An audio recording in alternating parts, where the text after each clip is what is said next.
What's up guys, my name's Liam, and today we're going to be breaking down the differences between the Mchose gaming mice. I was able to finally get my hands on the AX5, I also got the AX5 Pro, and the AX5 Pro Max. We're also going to compare it to the A5 Pro Max, and hopefully by this video I'll be able to help you guys decide which one of these is going to be the best gaming mouse for you. So let's check it out.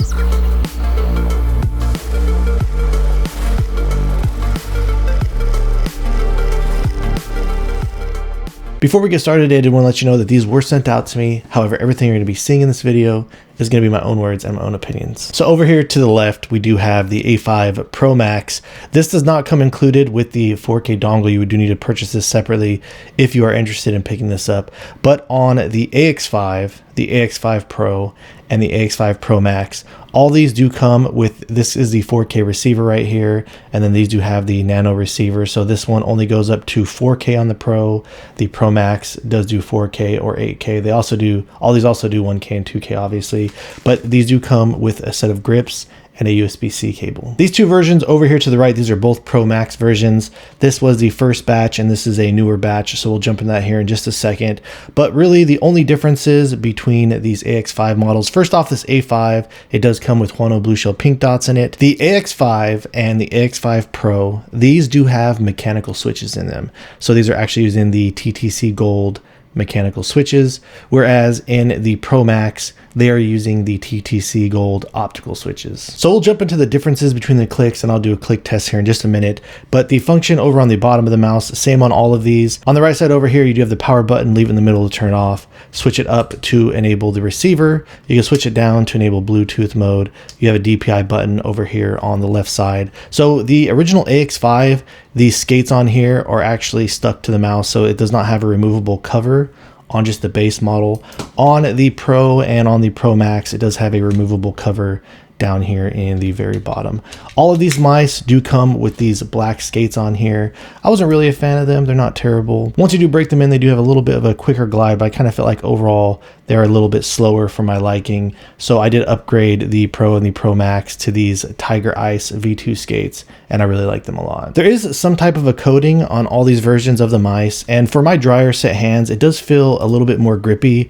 This is by no means like any type of sticky coating or rubberized coating to where when you get your hands wet, the coating does become a little bit slippier, but it does come with the grip tape, and the grip tape actually does feel pretty decent that it does come with. This first batch did feel pretty solid to me. I was getting a bit more play on mouse 1 and 2, whereas with these newer copies, I'm like getting no play, so it is a bit more solid. They did button it up quite a bit. And as far as the pre and post travel on both these, you get just a slight bit of pre, not a whole lot. And then once you do click it down, so pretty solid pre and post travel on both of them. There's no type of rocking, and the click implementation from front to back on these, it actually feels really good. Even if you're clicking up here at the very top, it's incredibly lightweight and it feels really solid. I recently ran a poll on my channel and I still feel like a majority of people do prefer the optical switches, but for my personal preference, the optical switches in here, they do feel a bit more hollow. They just feel not as snappy or as quick to me as these mechanicals do. So the mechanicals definitely do feel a little bit more lightweight, a little bit more snappy. And for my preference, they do feel like they're easier to spam. So I would say that all around that I am preferring the TTC Gold mechanical switches over the optical ones. The scroll wheel on all of these, it feels all right. It's got these lightweight steps and they are defined. You can feel them. I do notice that there is kind of a little bit of a rattling type of a sound there. I'm not sure if it's rubbing against the base or not, but aside from that, functions as it should. The rubber on the scroll wheel is really sticky here. The center click isn't too stiff and it actually is really easy to actuate and spam. And one of my favorite things on all these copies of the AX5 is the side buttons. They really do feel great. There's very minimal pre-travel there. So very stiff feeling. They're very lightweight and very snappy no matter where you actually actuate the side button from back to front. There's a nice solid wall on the post travel and I'm not getting any type of play or wobbling on them. And when it comes to the shell integrity on all these copies, it really does feel solid. There's no type of bending, creaking, anything like that, no matter how hard I would grip these. So let's go ahead and drop a click sound test. We will compare the mechanical switches to the opticals.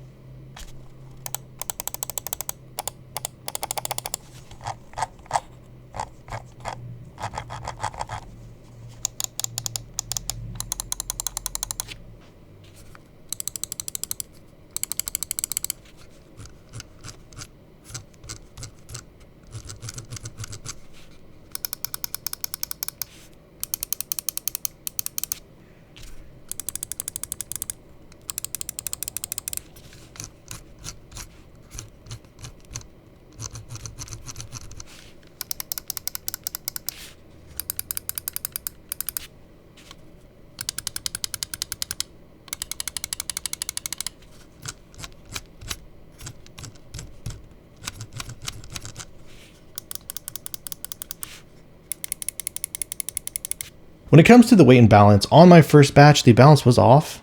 It does feel pretty rear heavy there. And on all these newer versions, the front to back, they have fixed it. And even on the left to right, it does feel solid on all these copies. So really good front to back and left to right.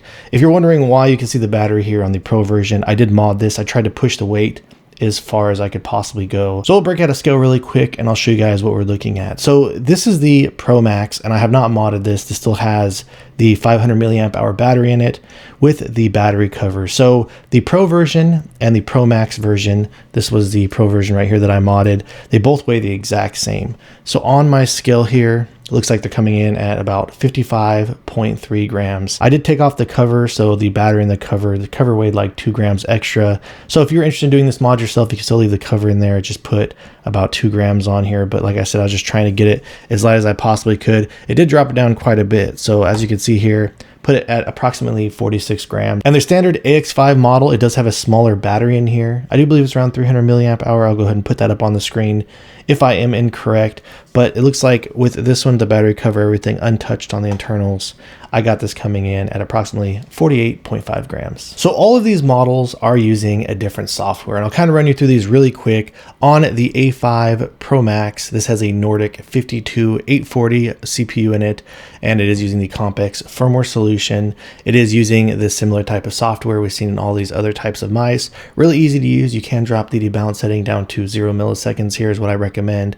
On the next page, you can adjust the DPI and your polling rate, and I always recommend coming to the settings option over here where you can enable this long distance mode to give you the best signal frequency to ensure you're getting the best 4K performance. For the standard AX5, this is using the Beacon 4K MCU in it, and it is using a little bit of a different software. We've seen this similar type of software in other types of mice before, but this does allow you to change the DPI, adjust the polling rate, and your liftoff distance. The one issue, however, with this mouse currently is that there is no option in the software to adjust the debalance setting. I actually have been talking to Mchose and working with them. So hopefully there's a possibility we might be able to get a debalance setting here in the future. So hopefully we can get that added. And if so, I promise you guys, I will make sure to update you. I'll put something down in the comments and I'll also make a post about it. For the AX5 Pro and the AX5 Pro Max, these are both using this different type of software, but both of them do share this similar software. This is actually really simple to use. It does allow you to come in here, adjust the DPI.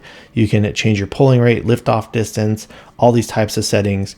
The one major issue with this mouse currently is that it does allow you to adjust the debalance setting time. However, this slider is currently not working. I've been running tests on this with a 0 milliseconds debalance setting, 1 millisecond debalance setting. So I played with this from all the settings all the way up to what I believe this maxes out at a 15 milliseconds. And we'll jump into the numbers here in just a second, but this currently is not working. I have brought this to Mchose's attention. They're aware of it. So hopefully we can get this fixed in the near future. So as I was running tests on all these different models, the Mchose A5 Pro Max is by far the best performing model out of all these in the current state of the firmware solution.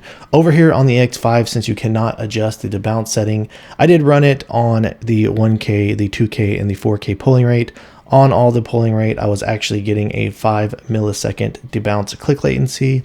And then over here, when it comes to the AX5 Pro and the AX5 Pro Max, again, the slider's not working. Didn't matter if I put it at 0 milliseconds on the debalance, 1 millisecond. I was getting an average of 17 milliseconds click latency, and it didn't matter whether I was running this on 1K, on 2K, 4K, or even 8K on the Pro Max version. And as far as the shape goes, I've already covered the shape in my video of the plastic version of the A5. So this is really similar to a GPX, just a smaller, slimmed down version. It is almost about as wide, and we'll jump into that here shortly. So I do feel like this is a really safe shape for most people, and it has been working out great for me. So when taking a look at it next to the Logitech G Pro Superlight 2, coming over on the bottom, as you can see, the curve profile on the sides here is incredibly similar to one another. When you do put these together, the G Pro is just slightly a little bit wider, but not that far off.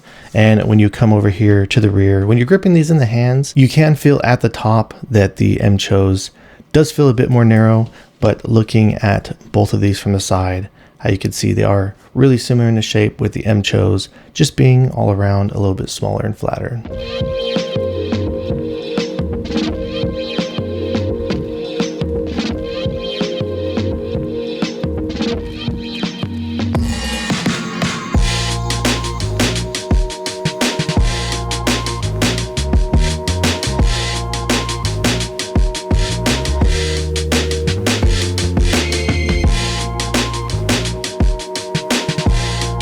Next up, I'm comparing it to the Dareu A950 Pro. The A950 Pro, all around, the curve profile on these are pretty similar to one another, but I do feel like the A950 Pro is just a bit wider. Coming over here on the bottom, the grip width in the bottom middle is a bit more wide, but the difference in profile here is when you look at these from the rear, the AX5, it is more narrow at the top. It kind of has a more aggressive curve from the top middle profile down the sides, where on the top of the A950 Pro, it does sit a bit more flat. And the one thing I do notice about when holding these in the hands, I do kind of feel like this bottom part kind of flares out and sticks out a bit more on the A950 Pro, so it just fills up your hands just a little bit more.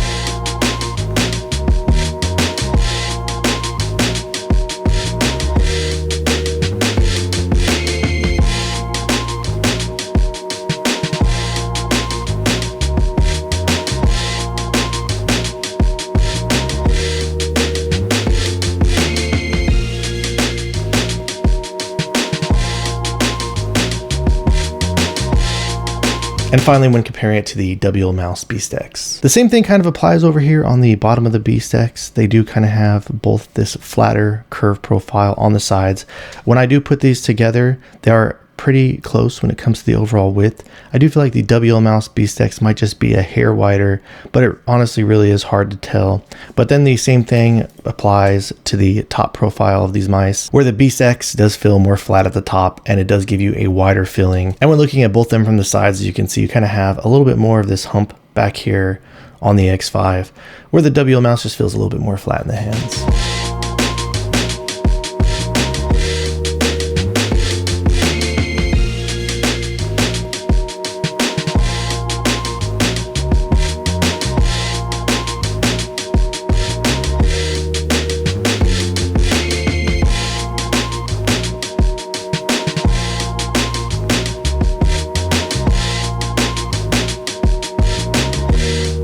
Alright guys, so that wraps things up on the Mchose AX5, AX5 Pro, and the AX5 Pro Max. When it comes to the Mchose A5, this also does have a lot of different varying models. This does have the original A5 that is actually using a beacon solution, I believe.